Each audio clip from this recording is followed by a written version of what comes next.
Mrs. Piggle-Wiggle by MacDonald. 4. The Selfishness Cure. Dick Thompson was certainly a nice-looking boy, and he was smart in school and behaved well at the table, but whenever his name was mentioned, people said, "Poor, poor Mrs. Thompson. She has such a problem. Whatever will she do with that child?" I guess that you would feel simply dreadful if people said a thing like that when your name was mentioned, but Dick didn't. You see, Dick Thompson was a selfish, greedy boy, and he cared more about being a selfish, greedy boy than about what people said. When children came over to his house to play, Dick said, "Don't touch that. That's mine. You can't play with that. That's mine. Put down my ball. Take off my skates." Every time this happened, at least each time it happened, where his mother could hear Dick saying, "That's mine," she would send him up to his room to think about how selfish he was. Dick would go right upstairs, for he was very obedient, but instead of thinking how bad it was to be selfish, he would sit on the bed and swing his legs and think, "Everything in this room is mine, and nobody is going to touch my things." He certainly was a problem. One day, Dick's mother bought a big box of peppermint sticks. She called Dick into the house and said, "Now, dear, I have bought this large box of peppermint sticks for you, but I want you to share them with your friends. There are about 50 sticks in the box, and I want you to divide them with all the children in the neighborhood. Don't forget the little children, Dick, and you might send one or two to old Mrs. Bury. She is so fond of peppermint." Dick said, "Thank you, Mother, for the fine candy." Then he took the box out of doors and put it in the basket on the front of his bicycle and allowed the neighborhood children to look at the peppermint sticks, but he warned them, "This is my candy, and if anyone touches it, I will hit him with my baseball bat." The children in the neighborhood had known Dick for some time, and they knew that he meant what he said. But as they looked at the candy, they wished and wished they could have just one stick. Dick's mother, watching from the window, saw all the children gathered around Dick and the box of candy in the basket on the front of his bicycle, and she thought to herself, "Just look at my little Dick, dividing the candy with all of his little friends. I just knew he would learn to be generous." And she tapped on the window, and when Dick looked around, she waved and smiled at him. Dick waved and smiled back, but unfortunately, just then, Mary O'Toole, who was quite daring, reached in and grabbed a stick of candy, and crack! Dick clotted her on the head with the baseball bat. In a flash, his mother saw what was really going on. She flew out the front door, took Dick firmly by the arm, and marched him upstairs, thrust him into his room, and slammed the door. Then she went downstairs and out the front door, took the box of candy, and told Mary O'Toole to divide it up among all the children, even the little ones, and take one or two sticks over to old Mrs. Bunty, because she was so fond of peppermint. There were 15 children, not counting Dick, and 50 sticks of candy, so each child was given 3 sticks, and old Mrs. Bury got 5. From the window of his bedroom, Dick watched Mary divide the candy, and he was just furious. After all the candy had been divided, Mrs. Thompson went into the house and called Dick's father. She said, "Herbert, I know that you are busy and you don't like to have me call you at the office, but I'm so worried about Dick." Dick's father said, "What's the matter? Or what is the matter? Is he sick?" Dick's mother said, "No, but I just wish he were. It would be so much simpler." Mr. Thompson said, "Now, dear, I am very busy, so perhaps you would better wait until I come home." Mrs. Thompson said, "Herbert, this cannot wait another minute," and she told him about the candy and the baseball bat. Mr. Thompson said, "Why not give him a good hard spanking? Tell him that you are going to give him something that he can keep all to himself. Ha ha." "Now, Herbert, this is not a laughing matter, and I don't think a spanking will solve a thing. I just don't know what to do or which way to turn," said Mrs. Thompson. And Mrs. Thompson began to cry, partly because she felt so humiliated over Dick's selfishness, and partly because she knew that crying was the only way to get action out of Dick's father. Dick's father said, Now, dear, tears won't help. Let me see. Shall I hop into a taxi and come home and thrash Dick?" Dick's mother only cried louder. Dick's father said, I know just what to do. Call that Mrs. Wigglespiggle, or whatever her name is. You know, the one who cured Hubert Prentice." "You mean Mrs. Piggle-Wiggle? Oh, Herbert, you are so wonderful. I knew you would think of something. I'll call her right away," said and Mrs. Thompson blew her nose and cheered right up. Mothers always do cheer up when they think of Mrs. Piggle-Wiggle, because she knows so much about children. After all, she has had about 1,000 little boys and girls come to her house to pull taffy, play checkers, bake cookies, drink cambric tea, and dig for the pirate gold buried in her backyard. And so she has had plenty of opportunity to learn about childish ailments and the cures for them. She was certainly the person to ask about Dick, the selfish boy. And so Mrs. Thompson telephoned her. She said, "Hello, Mrs. Piggle-Wiggle. This is Mrs. Thompson, Dick's mother." Mrs. Piggle-Wiggle said, "Hello, Mrs. Thompson. I have rather expected you to call." Mrs. Thompson said, "You have? Why?" "Because I know Dick very well," said Mrs. Piggle-Wiggle. "And although he is a dear little boy and the most well-mannered child who comes to visit me, never once forgetting to say thank you and please, he is very selfish." "Oh, I know he is, said Mrs. Thompson, almost crying because she was so ashamed that Mrs. Piggle-Wiggle should know how selfish Dick was. Mrs. Piggle-Wiggle said, "Now, Mrs. Thompson, do not feel sad. Selfishness and greediness are just diseases like measles and chickenpox and can be cured very easily, but we must start now before another day passes, because Dick is such a nice little boy and we want everyone to like him as we do." "Oh, do you like him in spite of his selfishness?" asked Dick's mother. "Of course I do," said Mrs. Piggle-Wiggle. "I love all children, but it distresses me when I see a child who has a disease like selfishness or answer-backism or won't put away toyitis, and his parents don't do a thing to cure him." "But I want to cure Dick," said his mother. "I will do anything to cure him," Mrs. Piggle-Wiggle said. "The selfishness cure is really very simple, but the rules must be followed very strictly. You will have to come down here and get my selfishness kit, and at the same time I will give you the directions for its use." "Thank you so much, dear Mrs. Piggle-Wiggle," said Mrs. Thompson. "I will leave right now." And she hung up the phone, slipped on a jacket, and ran all the way to Mrs. Piggle-Wiggle's house. When she arrived, Mrs. Piggle-Wiggle was on the front porch waiting for her. On the porch beside her was a large green metal box with "Selfishness Kit" printed on the side in white letters. Mrs. Piggle-Wiggle invited Dick's mother to sit down, and then she opened the kit.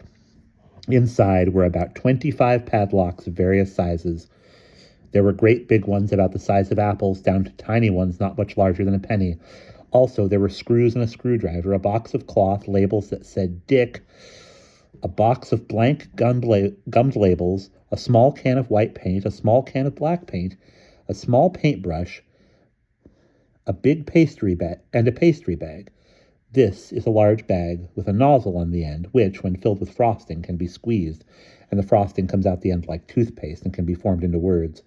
Mrs. Piggle-Wiggle said, "Mrs. Thompson, these padlocks are for Dick's drawers, his clothes, his toy chest, his bicycle, his bedroom door, his nightstand drawer, and his toothbrush. As soon as you get home, put the padlocks on everything he owns and give him the keys.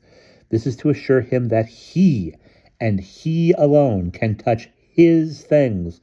The name labels are to be sewn on all of his clothes, and the gummed stickers are to be put on all of his books, even his school books, notebooks, pencil boxes, and are to be pasted on his ruler, crayons, and paints. Each sticker print in large letters with this black paint, Dick's book, don't touch, Dick's notebook, don't touch, and so forth. On every toy he owns, you must paint in either black or white paint. Dick's ball, don't touch, or Dick's bat, don't touch. Put the name of the toy first, and then don't touch. The pastry bag is to be filled with a simple white frosting and used to mark Dick's sandwiches, his fruit, his cookies, and his plate for each meal. That's all there is to it. I expect you will be returning the selfishness kit before a week has passed." Mrs. Thompson said, "I do hope so, Mrs. Piggle-Wiggle. Are you sure it will work? It has cured hundreds of other children, and I see no reason why it should not cure Dick. A week, or even less, I should say." Mrs. Thompson thanked Mrs. Piggle-Wiggle very much, and then, lugging the kit, she walked home. As soon as she had hung up her jacket, she began sewing the labels in all of Dick's clothes. He asked her what she was doing, and when she showed him, he was as happy as could be. "Boy, that will just show people who owns my clothes," he said proudly. Mrs. Thompson did not answer, but continued to put the labels on every single stitch of his clothing, including his socks and his handkerchiefs. Then she opened the kit and took out the tiniest padlock. She fastened Dick's toothbrush to the toothbrush rack with the little padlock, snapped it shut, and handed the key, which was not much bigger than a pin, to Dick. "You had better find a ring to hold your keys," she said. "You are going to have about 25 of them." "Boy, that's just wonderful," Dick said, fondling the tiny key and thinking, "That's my toothbrush, and now nobody but me can touch it." He was very happy. When dinner time came, Mrs. Thompson closed the selfishness kit and took it downstairs to show Dick's father. She told him about Mrs. Piggle-Wiggle, and he patted her on the back and said that he was sure everything was going to be all right, and where was the evening paper. After dinner, they went upstairs and put some of the padlocks on, and were surprised to find that Dick himself had already put the locks on each of his bureau drawers, his nightstand drawer, his toy box, and his closet door in his bedroom, and his bedroom door. He had also put stickers on the covers of all of his books, notebooks, coloring books, crayons, and colored pencil boxes, and stamp album. On the stickers he had printed in black paint, "Dick's book, don't touch. Dick's notebook, don't touch. Dick's crayons, don't touch. Dick's pencil box, don't touch. Dick's stamp album, don't touch." He was very proud and asked his father if he didn't think he printed well. His father said, "You should be able to print well. You have certainly practiced enough." And he looked disgustedly around the room at the stickers, which labeled everything. "Dick's brush, don't touch. Dick's comb, don't touch. Dick's window blind, don't touch." He turned to Dick's mother and said, "Perhaps we should wear stickers. Dick's mother, don't touch. Dick's father, don't touch. I bet he'll wear monogrammed underwear when he grows up." Mrs. Thompson said, "Oh, I hope not, Herbert." Dick said, "Come on, Mom and Dad, let's mark all the rest of my stuff." So they worked until 8:30, marking Dick's bicycle, his baseball, his bat, his pitcher's glove, his catcher's glove, his toolbox, his roller skates, his lunchbox, his rubber boots, his raincoat, his Indian suit, his soldier suit, his gun, and his wagon. They even painted "Dick's dog, don't touch" on Rover's collar. When they had finished, and it was time for Dick to go to bed, he kissed his mother and said goodbye to his father, and went happily up the stairs, his ring of keys jingling from his belt. Mrs. Thompson sank down into a chair in the living room and Mr. Thompson sank down into his chair in the living room and lit his pipe. "I trust that Mrs. Piggle-Wiggle knows what she is doing," he said, "because if this cure should not work, our son Dick is going to be the most loathsome boy in the whole world." Mrs. Thompson said, "Oh, no, dear, not in the whole world." The next morning, they heard Dick clicking and snapping at his padlocks long before they were up. He was a little late coming downstairs because it took time to padlock all of his drawers, his closet door, and the door of his room, but he was very happy, and his mother noticed that he had pinned one of the name labels on the outside of his sweater. While he was eating his breakfast, marked "Dick's breakfast, don't touch," his mother marked all his sandwiches. "Dick's sandwich, don't touch," and his apple, "Dick's apple, don't touch," and his cookies, "Dick's cookies, don't touch." His lunchbox had already been marked "Dick's lunchbox, don't touch." After breakfast, Dick put the lunchbox in the basket on his bicycle and noticed proudly the large sign hanging from the crossbar, "Dick's bicycle, don't touch."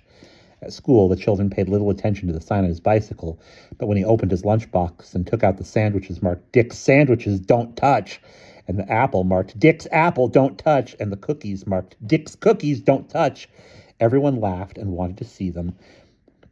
And in the resulting crowding and pushing, one of the sandwiches was dropped and stepped on, and some of the boys grabbed the apple and tossed it in the air just above Dick's head, shouting, "Throw me Dick's apple!" and "Oh, look, I dropped Dick's apple. I wonder if Dick's apple will bounce." When they finally gave Dick his apple, it was bruised and very dirty. In arithmetic that afternoon, Bobby Slater, across the aisle, asked Dick for his ruler. And when he saw the label, "Dick's ruler, don't touch," he began to laugh and reached over and snatched the ruler off Dick's desk and passed it to Kenny Hatch, who laughed and passed it to the girl in front of him. And finally, Miss Crabtree had to come down and get it. When she saw the sign, she laughed too, and she gave the ruler back to Dick. After school, the boys decided to play baseball in the vacant lot by Dick's house. But when Dick brought out his bat and ball and mitts, and the boys saw "Dick's ball, don't touch," "Dick's bat, don't touch," they said, "We can't touch anything, so let's go home." And they did. Dick went up to his room to play, but found that somewhere during the day he had lost the key to his closet, and that he had locked the key to his toy chest in the chest, so he went down and sat on the front porch and listened to the shouts of the children playing in Hubert Prentice's yard. The next morning at school during recess, nobody would play with him, and the little girls followed him and laughed when they marched into school. The children pointed and laughed, and Miss Crabtree came down to see what the trouble was, and she almost laughed herself when she saw the sign someone had pinned on the back of Dick's sweater. It said, "This is Dick, don't touch." At lunchtime, the children crowded around to watch him take out his sandwiches, and one little girl said, "He's so selfish and greedy. He has his sandwiches marked so he can't share them." Then the children danced around him and chanted, "Dick's sandwich, don't touch. Dick's apple, don't touch. Dick's lunchbox, don't touch." Finally, Dick took his lunchbox out and put it in the basket on his bicycle, but the children followed him, and seeing the big sign, "Dick's bicycle, don't touch," they yelled and laughed and sang, "Dick's, don't touch Dick's. Dick's, don't touch Dick." After school, Dick hurried right home, but he had lost the key to his room, and so he went down to the basement to play with his toolbox, but every time he saw the large white sign, "Dick's toolbox, don't touch," he thought of school and the lunchbox, and he remembered how the children laughed and jeered, and he was ashamed. At dinner, when his mother brought him his plate marked, "Dick's dinner, don't touch," he said, "Aw, why do you have to mark my plate? I don't care which one I get." Mrs. Thompson looked significantly at Mr. Thompson and said, "All right, Dick, we won't mark your plate if you will share your dessert with Rover." Dick thought for a few minutes, and he carefully broke his chocolate cake into 2 equal pieces and gave one to Rover, who gulped it down and looked grateful. And I have avoided making commentary on the Dick jokes, but please don't ever give chocolate cake to your dog.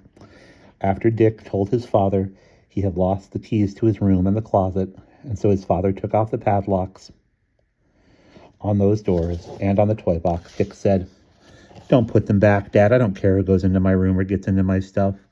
The next morning, Dick got up early and scraped the Dick's lunchbox, don't touch, from his lunchbox and took the sign off his bicycle. Then he went into his mother and said, "Mom, please don't mark my sandwiches. Please don't mark any of my stuff, Mom." Mrs. Thompson said, "All right, Dick. I only did it to protect you." Dick said, "I don't care who gets my lunch. Just don't mark it."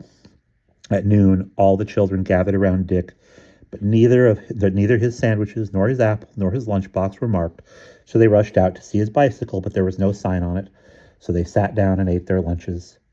Right after school that night, Dick hurried home and scraped the marking off his ball and bat and mitts, and then he walked up to where the children were playing ball and tossing the ball, bat, and mitts down beside the catcher. He said, "Do you want to use these? I don't care." And he went back to his own house. In a little while, Mary O'Toole rang the doorbell and asked Mrs. Thompson if Dick could come out and play. Mrs. Thompson said he'd love to, Mary, but first he must return something to Mrs. Piggle-Wiggle. Mary said, "Tell him to come over to the lot when he gets back, and here are some keys he lost." Mrs. Thompson said, "Thank you for the keys, dear, but thank goodness they belong to Mrs. Piggle-Wiggle, not to Dick." She took the keys of the big padlocks and the tiny padlock up to Dick, who was in his room, busily packing Mrs. Piggle-Wiggle's selfishness kit. And that is the end of Chapter 4.